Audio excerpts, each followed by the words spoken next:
Me dirijo ahora al Salmo 32, versículo 1. Salmo 32, versículo 1. Bienaventurado aquel cuya transgresión ha sido perdonada y cubierto su pecado. Y el título de mi mensaje esta noche es La mayor posesión en la vida. Ahora, este versículo al principio de este salmo es uno de los más grandes, y Agustín era un filósofo defensor de la fe que comentó acerca de este versículo después de muchos años sirviendo al Señor. Él comentaba que este es el versículo que él quería que se le leyera al pie de su cama mientras estaba agonizando. Bienaventurado aquel cuya transgresión ha sido perdonada y cubierto su pecado. Mucha gente ha pensado que David, inspirado en este salmo, se refería a que era bienaventurado aquel hombre que era perdonado su pecado, y que David lo escribió después del Salmo 51, cuando él mostró el arrepentimiento por su pecado. El Salmo 51, él estaba lleno de angustia por su pecado, pero el Salmo 32 nos muestra a un hombre que se regocija de ser perdonado. Y ahora quiero enfocarme en los primeros dos versículos, teniendo un análisis, un sumario del pecado y de sus formas. Bienaventurado aquel que su pecado es perdonado. Esas son tres palabras clave. Transgresión, lo cual significa rebelión. Eso es lo que el pecado es en contra de Dios. Es una rebelión contra Dios. Es darle la espalda a Él. La transgresión o la rebelión es perdonada. Esto causa gozo. Bueno, la segunda palabra es el pecado. Y esto se refiere a una desobediencia voluntaria. Entonces, transgresión es una rebelión y pecado es una desobediencia. Bueno, pues bienaventurado es aquel a quien el Dios no inculpa, no culpa de iniquidad. Y la palabra iniquidad significa perversión, es decir, lo que el hebreo la idea del hebreo es quien retuerce el mandamiento. Y aquí vemos todo esto: transgresión, que es rebelión, hostilidad contra Dios. También vemos que el pecado es una desobediencia deliberada. Y vemos que y además esto se desarrolla de muchas maneras hacia la iniquidad, es decir, que retuerce, que tuerce el sentido de las cosas. Vemos como, por ejemplo, el mentiroso retuerce las cosas para poder llegar a justificar sus mentiras. El hombre orgulloso comienza a pervertir los argumentos, y son pecados particulares. Y es maravilloso ver cómo poéticamente, bajo inspiración desde luego, se cubren estos aspectos del pecado en estos dos versículos. Y esto se repite en el versículo 5. Pero ese no es el tema de esta noche, y me gustaría empezar con un breve encabezado: nuestros grandes deseos terrenales. Pero ¿cuáles son nuestros grandes deseos en esta tierra?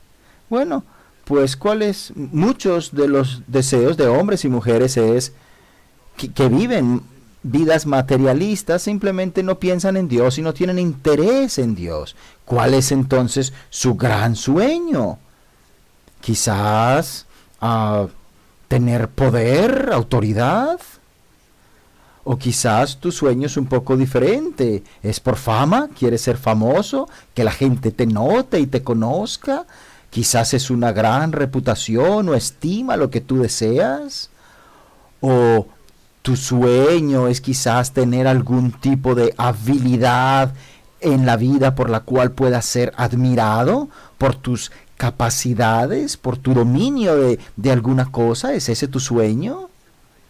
O sencillamente tu apariencia tener apariencia atractiva y que la gente te note y te mire y te envidie y te eche flores.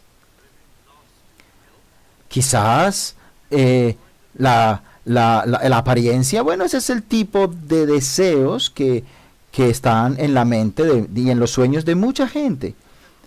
Y muchos de ellos no necesariamente traen felicidad. Bienaventurado aquel cuya transgresión ha sido perdonada. Cuán feliz es la persona que es perdonada. Supongamos que tú tienes una quiebra económica por deudas y no hay forma de pagarlo. Y entonces esto te va a llevar a una tremenda ruina y a una vergüenza y a una pérdida por todas estas deudas. Y esto hace que tu imagen decaiga tremendamente a ojos de los otros. Y entonces algún benefactor de repente aparece. Un hombre rico, una persona muy rica. Y entonces él decide pagar tus deudas sin intereses. Sencillamente la cancela. Oh, el descanso que tú sentirías, ¿verdad? El tremendo descanso que se puede sentir al ser liberado de la quiebra y de la ruina. ¡Qué felicidad te traería eso!, ¿verdad? Pues eso es lo que quiere decir el texto aquí. Bienaventurado aquel cuya transgresión ha sido perdonada. Si tienes el perdón de Dios, ser perdonado de toda la culpa, del pecado, toda la condenación por la eternidad, ser quitada, bendecido, asegurar la felicidad, no una felicidad pasajera, sino permanente, un estado eterno de felicidad y paz. Y es a eso a lo que se refiere el texto. Bueno, tú podrías pensar, la felicidad no viene por los aspectos materiales, como la riqueza, el poder o la apariencia. Posiblemente obtengas cierta felicidad, cierta satisfacción, pero solamente del perdón de Dios se puede traer una felicidad duradera, fija. Y me gustaría hablar por unos momentos acerca de los beneficios superiores del perdón de Dios. ¿Por qué esto? Bueno, las personas generalmente no piensan acerca de esto.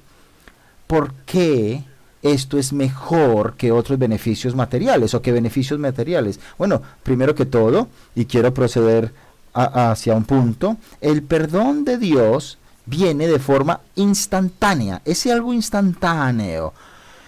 Después de un sincero arrepentimiento por el pecado y confiar únicamente en Jesús, en Jesucristo como el único Salvador, entonces el pecado viene de manera inmediata. Esto no es algo por lo que tengamos que trabajar o construir. ¿Sabes? En el siglo XIX, los diplomáticos británicos solía apoyar a grandes arqueólogos y a menudo ellos entonces comisionaban a otros para que buscaran artefactos o monumentos que fuesen encontrados.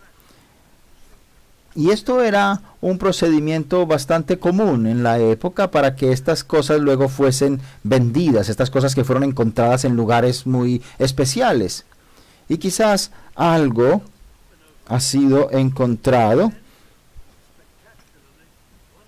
y estos diplomáticos encontraban estas cosas, estos botines, y de repente en Nínive o en algún otro lugar se podía encontrar algo maravilloso del suelo, y entonces un gran descubrimiento era encontrado, y esto traía satisfacción, por así decirlo, a estos diplomáticos. Pero el perdón es lo único que puede traer realmente una alegría duradera. Si vienes a Cristo y entregas tu vida a Él y crees en lo que Él ha hecho por ti, de cómo Él ha dado salvación al morir por pecadores en la cruz del Calvario. Si tú te acercas a Él con todo tu corazón, tú tendrás instantáneamente un cambio de vida. Es como un milagro de sanidad real. Leemos en la Escritura cómo muchos enfermos estaban en la época bíblica. Lo leemos en el Nuevo Testamento. Muchas personas enfermas eran sanados por Cristo de manera instantánea. Bueno, pues así es el perdón de los pecados. Es algo superior. Tú podrías ser rico en este mundo. Bueno, pero aún así tienes que trabajar, y quizás has trabajado invirtiendo y años quizás ha tomado formar esa fortuna, pero el pecado no es algo, pero el perdón por el pecado es algo instantáneo por la gracia y la misericordia del Dios Todopoderoso.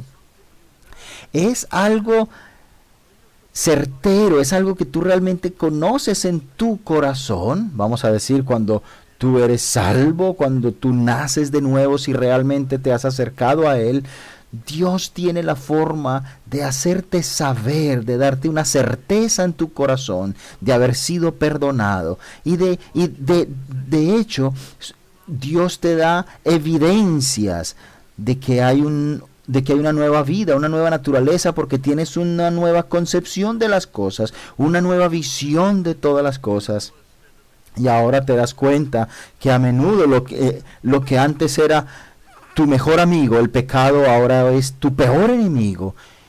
Y que el Señor es tu Señor, que Cristo es tu Dios, y tú lo sabes y te sientes reconciliado con Dios. Puedes comunicarte con Él, puedes orar y puedes recibir respuestas a tus oraciones.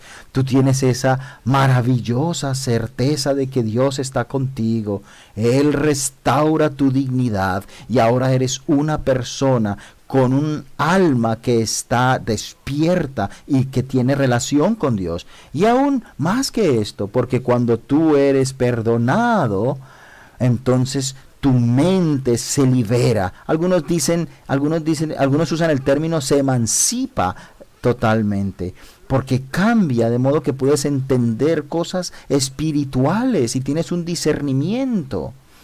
Y aquellas cosas que el mundo dice es así, tú puedes verlo desde la perspectiva más profunda y puedes darte cuenta que comienzas a ser una persona que ve aspectos más profundos de la vida. Y puedes incluso ayudar a otros y puedes entender la palabra de Dios. Es algo remarcable, un cambio profundo y evidente. Y entonces el perdón de los pecados te trae a la familia de Dios, nuevos amigos, con una profunda relación entre ellos. Y esto es totalmente gratis. No solamente es instantáneo, sino que además es gratuito. No podrías merecerlo. No puedes merecer o ganar el poder transformador de Dios en tu vida. ¿Qué precio pagarías por esto? No, el único valor, el único pago válido es la justificación. Y eso es un problema para nosotros porque somos pecadores que necesitan el perdón. No podemos comprar el derecho a la justificación. Solo Cristo nos puede dar esto de manera gratuita. Él murió por nuestros pecados. Él vivió una vida perfecta en la tierra para que todo su pueblo mereciera el cielo y nos dio una vida nueva. Y bueno, finalmente podemos ver otros aspectos de la superioridad de estos beneficios, y es que el perdón del pecado te abre las puertas al cielo. Cuando tú mueras, serás admitido al salón de recepción del altísimo cielo y estarás eternamente con el Señor. Solo por medio del perdón de Dios se nos abre esta puerta. Y vamos a otro encabezado, y es este, vital. Obstáculos para el perdón.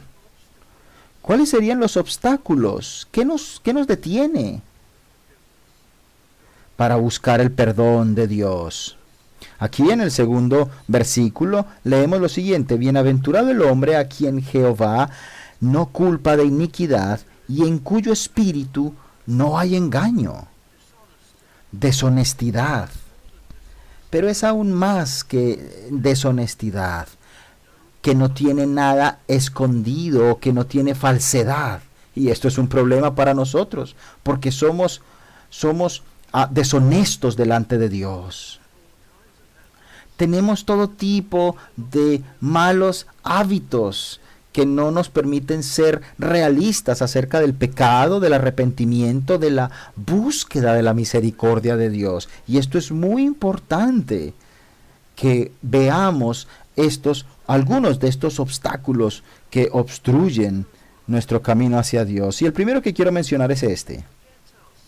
Nosotros nos olvidamos de nuestro pecado. Lo olvidamos.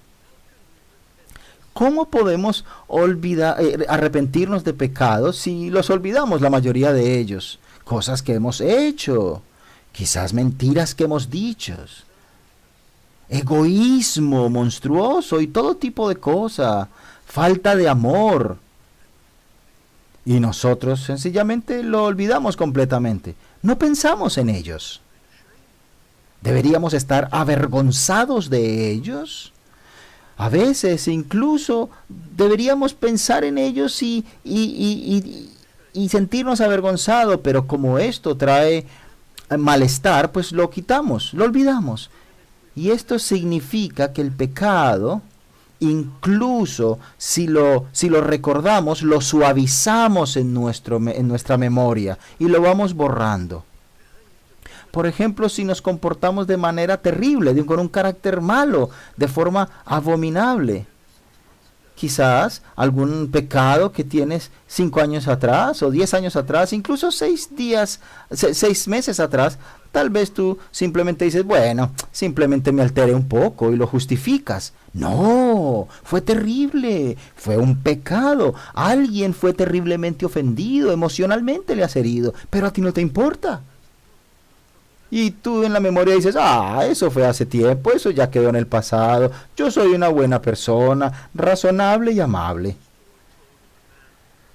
Hay una historia de un hombre que habló con su pastor y le dijo al pastor de manera muy lamentable, le dijo, he hecho cosas muy terribles, hice una cosa muy terrible. Y el pastor le dijo a él, bueno, pues tú necesitas el perdón de Dios. Y el hombre dijo, no es así de terrible, no es así de terrible porque fue una cosa que hice hace mucho tiempo.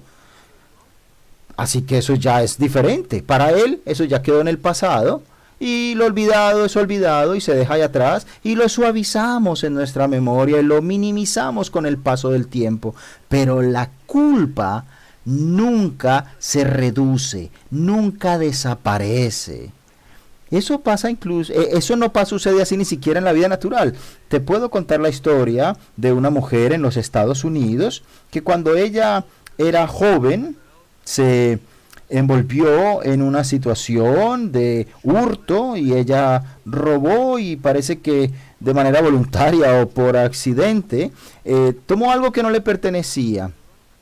Y ella entonces tuvo que correr porque alguien llamó a la policía y alguien fue arrestado, pero ella, digamos que se pudo salir en limpio.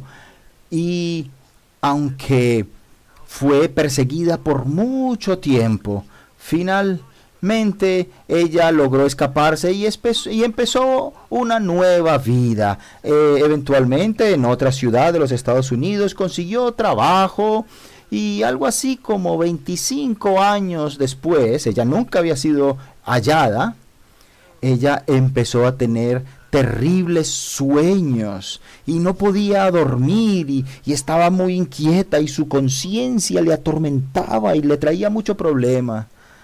Y entonces ella se sintió tan mal que tuvo que confesarse, tuvo que dar a conocer su delito. Y aunque ella estuvo horrorizada para confesar esto, porque ella fue apresada como una asesina. Y eso fue algo que ella no contó. Ella, de hecho, su conciencia le estaba acusando, pero ella lo que no tenía en cuenta era que la iban a juzgar aún después de tantos años, porque ese delito seguía allí. Así que incluso en la ley del mundo, la culpa no desaparece así como así. Y recordemos que Dios, aunque es un Dios de amor, también es un Dios justo y no se olvidará del pecado. Me acuerdo de un robo muy famoso que hubo en el 1963, que hubo el hurto de un valor muy especial, un grande, un número importante de billetes.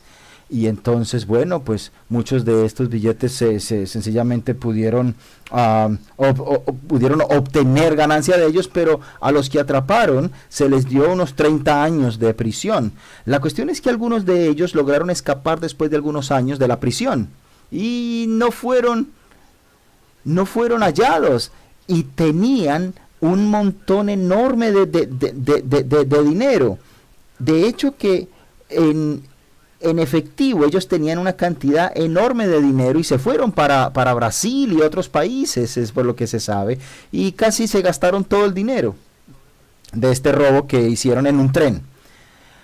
Y resulta que ellos se fueron a un país en el que no tenían en esa época un convenio de extradición con Inglaterra, pero con el tiempo en ese país hubo un acuerdo de extradición con Inglaterra, y después de unos 25 o 26 años, ellos sencillamente querían volver a casa, y dijo, me voy a casa, y volvió, y vino a casa, y eso fue ya con el tiempo, mucho tiempo, y fue arrestado, y la corte lo mandó a la prisión y a que cumpliera sus 30 años de prisión, a pesar de que no logró sobrevivir todo esto. Pero él pensó que si venía después de muchos años, pues que quizás no iban a condenarlo, y que como ya era mayor y no tenía una salud muy buena, pues él pensó que iban a tener compasión. Pero no fue así. Cuando él, y miren, él tenía más o menos 80 años cuando finalmente ya salió de la prisión. Pero el punto que quiero resaltar es que incluso en el mundo la sentencia no desaparece sencillamente. Esto es algo muy serio si no hemos sido perdonados. Y a menudo lo que hacemos es tratar de minimizar en nuestras mentes la maldad de nuestros pecados. Y nos imaginamos que ya pasó, que ya se olvidó. No. Desde el primer pecado que hayas cometido en tu vida, incluso pecados que quizás en la juventud, por allá, cuando eras adolescente, incluso tu primer pecado está ahí, y la culpa tiene que ser afrontada. Y ese es el segundo. Algunas personas piensan, bueno, y Dios es amor, ¿no? Él no es pues amor. Sí, Él es amor, claro que sí, está lleno de amor, está lleno de tanto amor que Él hizo un camino, él proveyó el medio altísimo, de un precio altísimo, para darnos vía de salvación. Y Cristo mismo vino del cielo a la tierra a pagar por nuestros pecados en la cruz del Calvario. El Padre puso sobre él todo el pecado de su pueblo que tenía que ser pagado justamente, y él cargó con ese peso y tremendo sobre él en la cruz del Calvario. Ese es el amor de Dios. Y Cristo tuvo que estar allí para poder perdonar a su pueblo, y el que no crea esto tendrá que pagar por su propio pecado eternamente.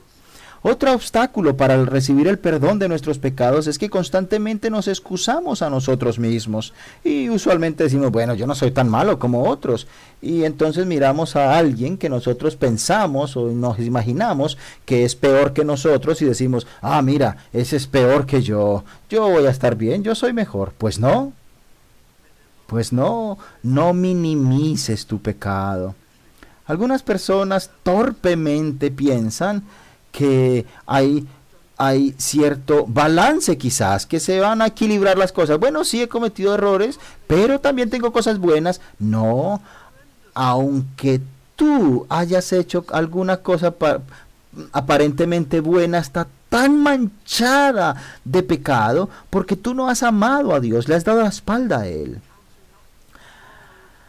Algunas cosas que nosotros pensamos que reducen la culpa, por ejemplo, decimos una mentira y pensamos que no es tan grave y minimizamos. Por ejemplo, una persona que constantemente es orgullosa y egoísta, pues eso pasa todo el tiempo y en realidad las cosas malas todo el tiempo manchan cualquier aparente cosa buena, así que no hay tal cosa como equilibrio. Otro obstáculo puede ser la ignorancia. Hay personas que simplemente lo ignoran. Hay personas, yo recuerdo por ejemplo unas personas que abrieron un restaurante y tuvo mucho éxito y ellos empezaron a ver que estaban haciendo bastante dinero porque venían muchos clientes y así que ellos entonces abrieron otro restaurante y otro y otro. Y el efectivo continuamente venía, el dinero venía. Así que ellos empezaron a ser bastante adinerados. Y de pronto todo comenzó a ir mal. Una inversión errónea y otra inversión errónea, entonces se quebraron. Y ellos admitieron que nunca tuvieron realmente un control de las cuentas, nunca llevaron un libro contable. Ellos sencillamente iban con sus chef y cocinero y lo hacían muy bien, pero ellos no tenían interés en las cuentas, en la organización de los números, así que finalmente ellos perdieron todo porque ignoraron las cuentas.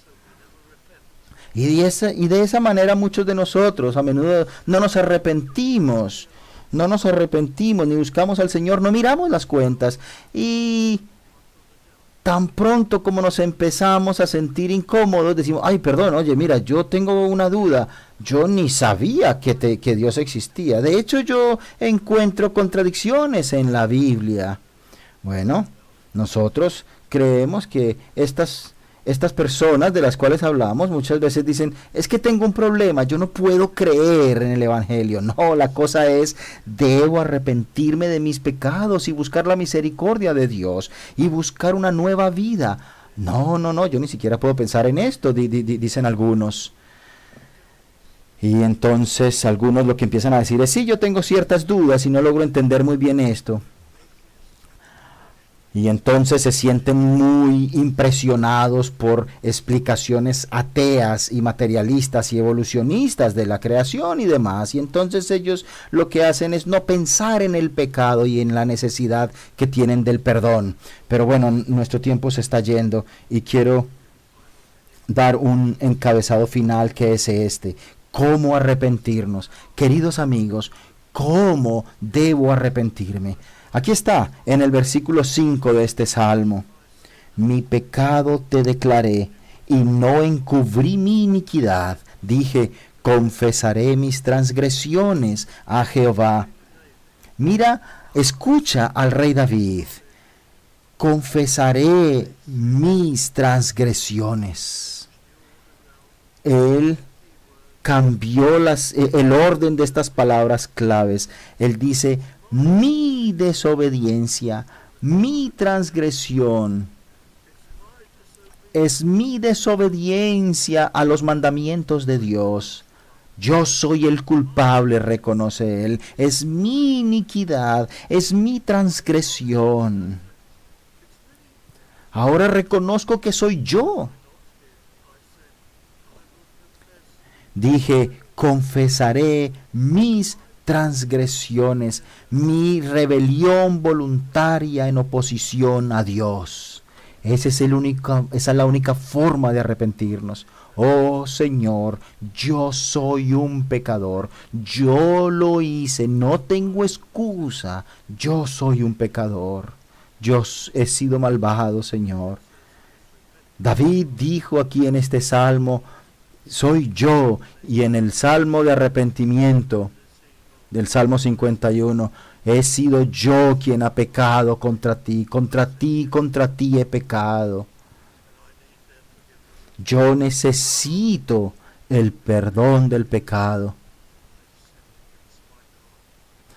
Yo he ofendido a otras personas, claro que sí, pero el más grande problema que tengo es que he ofendido a Dios y debo ser perdonado por Él. Yo dije, confesaré mis transgresiones y tú perdonaste la maldad de mi pecado. Y otra forma de traducir la palabra perdonar es, Señor, tú lo cubres, no con el objetivo de esconderlo, sino que Dios tiene el poder de quitarlo de la vista, de quitar la culpa y arrojarla al fondo del mar y eternamente perdonar y olvidar. Es como si Él dijera, no más pecado. El escritor de los himnos dice, el terror de la ley de Dios, es decir, del juicio, ante el cual no tengo nada que hacer. Mi Señor, quien derramó su sangre por mí, cubrió todos mis pecados y culpa. Cuando vengas al Señor, encuentra un lugar en el cual puedas estar a solas y con los ojos de tu mente mira a Cristo. Por supuesto, no estoy diciendo que debas visualizar algo o ver algo, no, sino porque eso no es posible, pero con los ojos de tu mente mira al Señor que ha muerto en la cruz del Calvario. Él es Dios, Él es el hombre de amor todopoderoso, a través del cual los mundos, el universo fue hecho, y vino a esta tierra a sufrir y a morir por pecadores. Profundiza en esto y piensa en la tremenda magnitud de su obra. Maravíllate de su amor misericordioso, que Él haya hecho esto por personas que le odian y le rechazan. Si tú vienes a Él, verás tus pecados perdonados, limpiados por Cristo, y Él los quitará lejos de ti. Ven a Cristo. Rechaza y repudia toda aparente buena imagen de ti mismo. Y otra manera de ponerlo es esto: nada en mis manos tengo para ofrecerte, solamente un corazón para que limpies. Dependes de Él, confía en Él, arrepiéntete de tus pecados y entrégale toda tu vida a Él. Y si haces esto sinceramente, tú serás salvo. Tú serás cambiado por Dios. Y la posesión más grande en la vida será tuya, el perdón de Dios. Bendecido, bienaventurado es el hombre cuya transgresión es perdonada. Oremos. Oh Señor de gracia y Padre celestial, míranos, mueve nuestros corazones, atráenos al entendimiento del Calvario, y que podamos acudir a Cristo, el Salvador del mundo, en un sincero arrepentimiento. Ayúdanos, te lo pedimos en tu nombre y por tu amor. Amén. Unámonos cantando este himno final, nuestro himno 401. Himno 401. Mi fe descansa en ti, Cordero del Calvario.